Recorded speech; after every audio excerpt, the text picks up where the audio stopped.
An almost immaculate campaign for James Tarkowski has made him a real contender to play for England at the World Cup. Associated Press with the awards season having delivered pretty much a clean sweep for Liverpool's Mohamed Salah in the PFA Team of the Year long since exhaustively dissected, it's time to dish out some alternative gongs for the 2017-18 Premier League season. Marouane Fellaini is the surprise winner of the inaugural Garth Crooks Haircut of the Season award, while Alan Pardew picks up silverware despite a tough campaign. As has been the story of his season, Kevin De Bruyne again misses out on personal honours. The Belgian will have to settle for a Premier League and League Cup double before a tilt at the big one over the summer. Player of the Year, outside of top 6, James Tarkowski. Premier League and the nominations for at eSports FIFA Player of the Season are: Vote, https://t.co/ymfgif. Alas, when Gareth Southgate named Tarkowski in his latest England squad for friendlies against Holland and Italy, large swaths of football Twitter were aghast at why he would want an old-school stopper in his ranks, given he was professing to anyone who would listen how his side would be playing a more progressive style of football. In fairness, for much of a season in which even the very best sides in Europe have been criticised for a rank inability to defend properly, much of the praise directed at Tarkowski has been for how he gets the job done as simply and effectively as possible.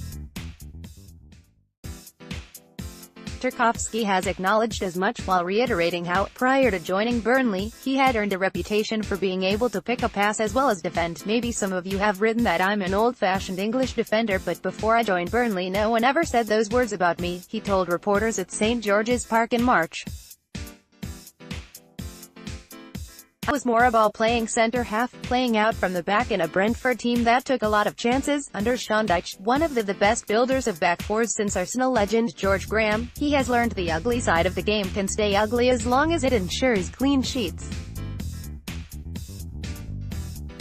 Alongside the equally underrated Ben Mee, Tarkowski has been integral to Burnley's 12 shutouts in 37 matches, with only Manchester City, Manchester United, Tottenham and Chelsea having conceded fewer goals than the Clarets 37. Having ascertained he can really defend, it seems superfluous yet necessary to point out how he can really play too.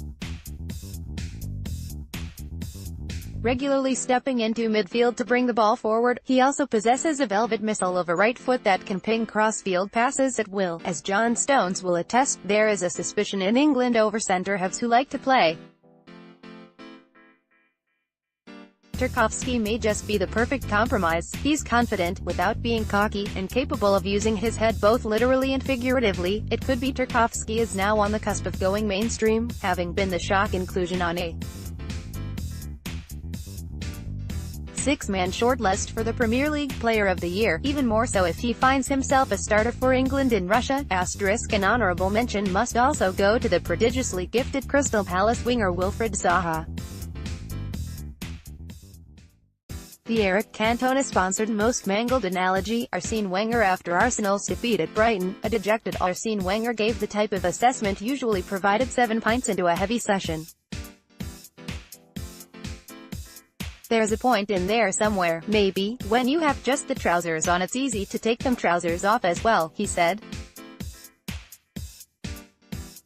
When you're naked completely you have to find a shirt and try to put it on again and then you're dressed normally again. Swansea City boss Carlos Carvalhal also merits mention for a succession of half-baked analogies since replacing Paul Clement in December, many of which make no sense. His explanation for a distrust of statistics being a case in point: it's like if you and me went for a picnic, we take a chicken and I eat all of it, but you have none, but statistically you have eaten half of the chicken. This is why I don't look at statistics. Best chant, Liverpool's ode to Mo Salah criticized in some quarters as being a little crass and culturally insensitive. Liverpool's ode to Salah, via a reworking of Dodgy's 1996 tune, Good Enough, which contains the lyrics, if he scores another few, then I'll be Muslim, too, and, sitting in a mosque, that's where I wanna be, has been praised by both the player and within the Muslim community. Given Muslims are so underrepresented both on the field and in the stands in England, attempts to be inclusive, however unpolished, surely do more good than harm.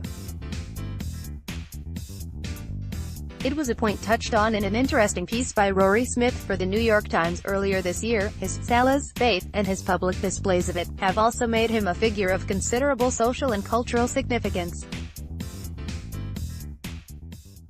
At a time when Britain is fighting rising Islamophobia, when government policy has been to create a hostile environment for illegal immigrants, he is a North African and a Muslim who is not just accepted in Britain, but adored. Best excuse: Alan Pardew baited ghost goal during the 19-game period in which Alan Pardew was not the West Brom manager this season. They are in the top half. Statistically, Alan Pardew's tenure at West Bromwich Albion is the 7th worst in Premier League history. His 4-month reign at the Hawthorn saw him take just 8 points from 18 matches, which equates to 0.44 points per game. In between losing matches, Pardew, in his infinite wisdom, decided to take his players on a 3-night bonding break to Barcelona. It all culminated with Johnny Evans, Gareth Barry, Jake Livermore and Boaz Myhill allegedly borrowing a taxi at 5:30 a.m. while at a McDonald's drive-thru. Pardew is to Baggies fans what abattoirs are to vegetarians, but what they should not forget is that none of it is his fault. The real culprit in the sorriest of seasons is Gary Megson. The Ginger Mourinho oversaw 2 draws from his 2-game interlude as caretaker manager following the dismissal of Tony Pulis in November. According to the Times' Alison Rudd, Pardew believed this denied him the new manager bounce he felt by rights should have been his. Megson had revitalized the players for the draws against Tottenham Hotspur and Newcastle and summoned 3 goals. Pardew's first game in charge was a goalless draw, and in a phone call to Megson, Pardew told him he had, effectively, denied him his new manager bounce, the instant invigoration a new appointment usually brings. Understated celebration of the year: Troy Deeney vs. Chelsea bowler and Waolajita bowler Troy Deeney could find himself in hot water after using a middle finger expletive to celebrate his goal against Chelsea. https://t.co/Zavkikna5 Best Twitter Personality, James Milner. There is something very meta about James Milner's pitch-perfect parodying of an account parodying him, at Boring Milner. It's a tough call whether the bone-dry Yorkshireman has been more of a revelation since returning to the centre of Liverpool's midfield this season or joining Twitter in March. Sure, setting an all-time record with 9 assists in this term's UEFA Champions League is impressive, but his Twitter numbers are something else. And rightly so. James Milner at James Milner. Trying to find the perfect-sized mini-egg. BBC pundit Garth Crooks is borderline obsessed. It would not be a surprise if it was discovered he houses a shrine to the Frenchman's coiffure choices in his spare room, like the chief suspect in a Scandi noir drama. Pogba, for his part, must have been quietly seething when in March this year Marouane Fellaini, of all people, allowed GQ magazine to give his famed afro an avant-garde styling that made him a shoo-in for this most coveted of prizes. We'd expect high fashion from catwalk regular Hector Bellerin, but to see Fellaini sporting Mickey Mouse ears made from his glorious thatch is positively life-affirming. No wonder he reportedly thinks he deserves a huge pay hike to stay at Manchester United, per the Times' Paul Hurst.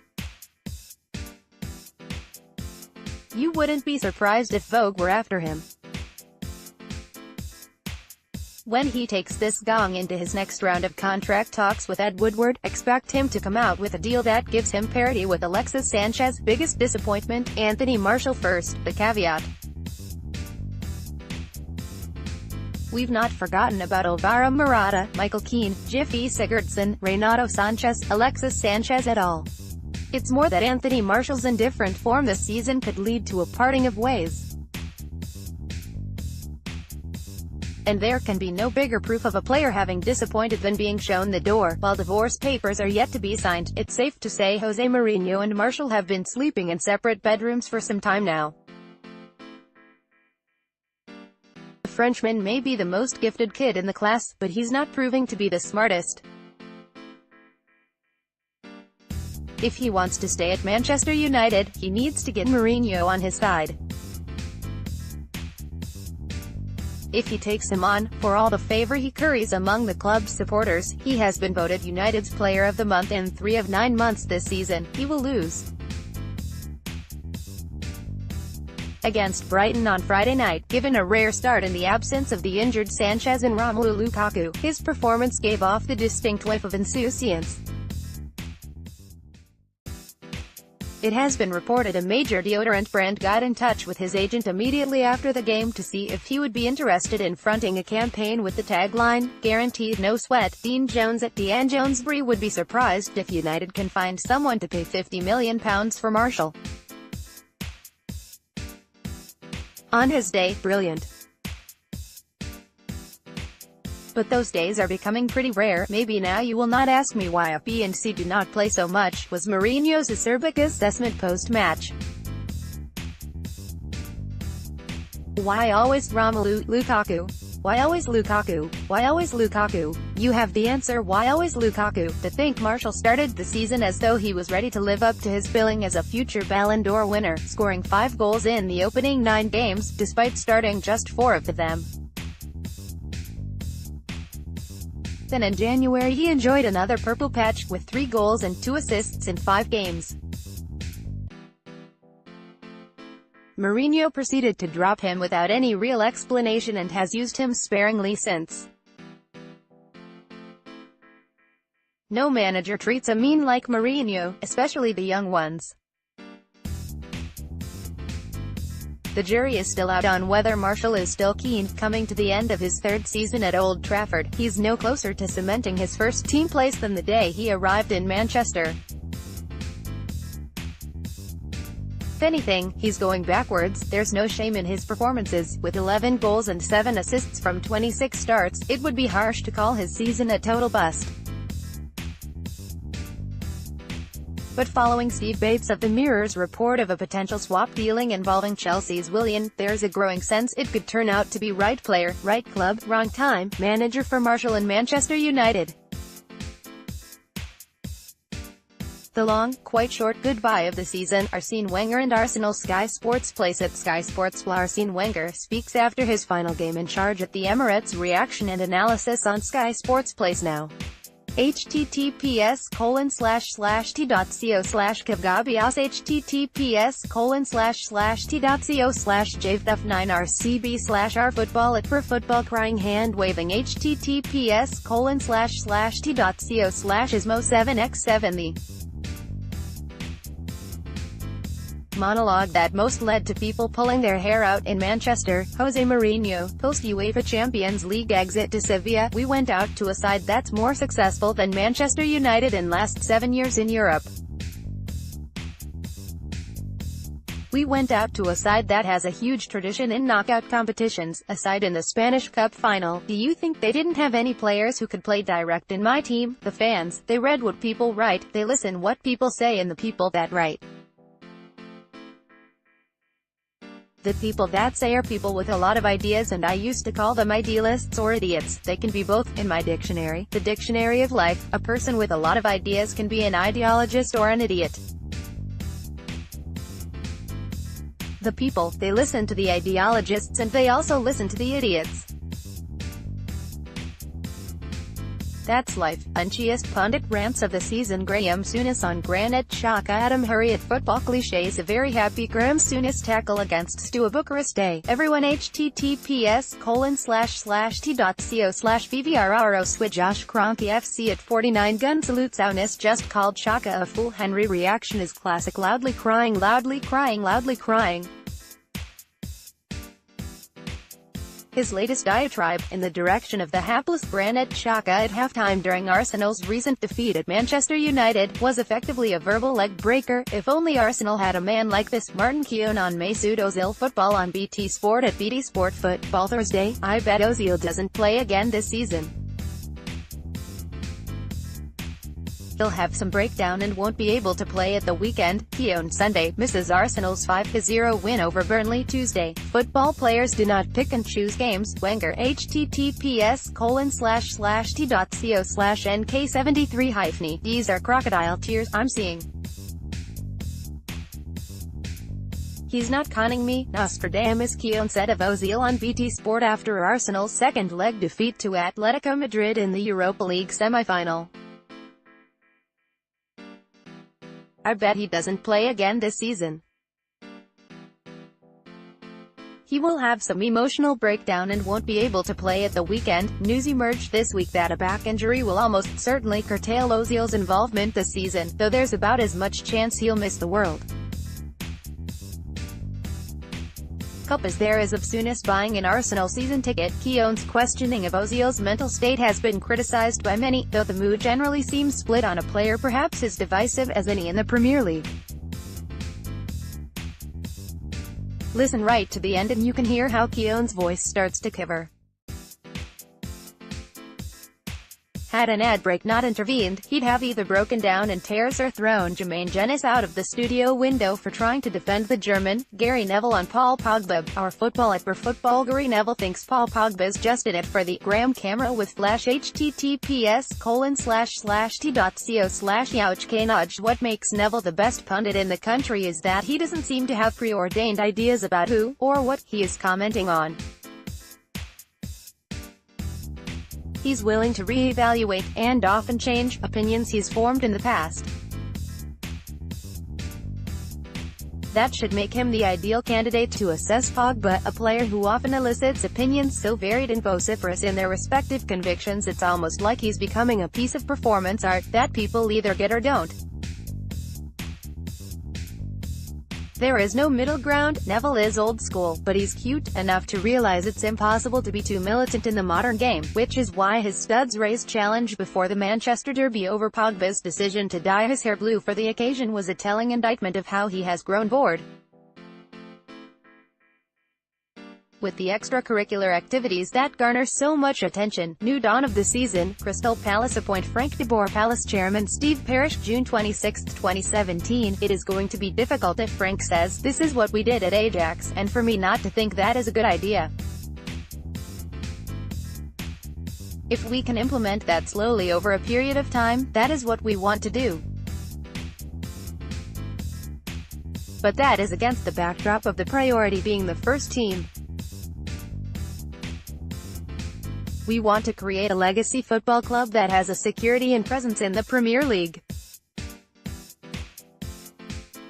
Hopefully Frank can take us to another level. False dawn of the season. Crystal Palace sack Frank de Boer. Palace chairman Steve Parish. 85 days and 4 Premier League matches later, based on 2.5 months, I didn't think that it would work. I regret the fact that it didn't work for Frank as much as it didn't work for the club, and I felt we had to make a change. Results weren't good. We could have gone on longer, but if that produced the outcomes I thought it was going to, then that makes me negligent. Tweets of the season. Various Saka Jams Aldrich MTW. And you got an open goal, but your team's defense is so bad you gotta make sure you're not conceding at the same time. https://t.co/xplato. Asadam. Hurry at football. Glitch has been me here, not taking any nonsense from little Bernie Silva because it's way past his bedtime now. Come on, bet. https://t.co/unalate.dh1 Ashley Connick at Ashley Connick. Andy Gray thinks Tony Blair was prime minister in the 1970s. Richard Keys corrects him that it was the 1980s. https://t.co/ig1sk3 Pug Midsummers at Machu. A snapshot of what life under a Shandich dictatorship might be like. https://t.co/odh6 at Osman Stuart Russell at Stuart Russell. When you meet your lifelong hero and your girlfriend takes a bunny filtered photo. https://t.co/6f2cub7 Nick Miller at Nick Miller 79. For some reason Rafa looks like an unscrupulous local businessman trying to laugh off accusations from the BBC's rogue traders. https://t.co/uxki83q4 Lan or Udian at Bearda Genius. You can't prove it for sure, but I'm pretty definite various Egyptian civilizations from the 1st century BC onwards have been waiting for Mo Salah. https://t.co/yoas3m Peter Crouch at Peter Crouch. Summer for me is about time with family. https://t.co/dtft1's oil Jamie Carragher at Cara 23 just borrowed at Nev 2 leather. Sergio Giorgini at Brent by accident.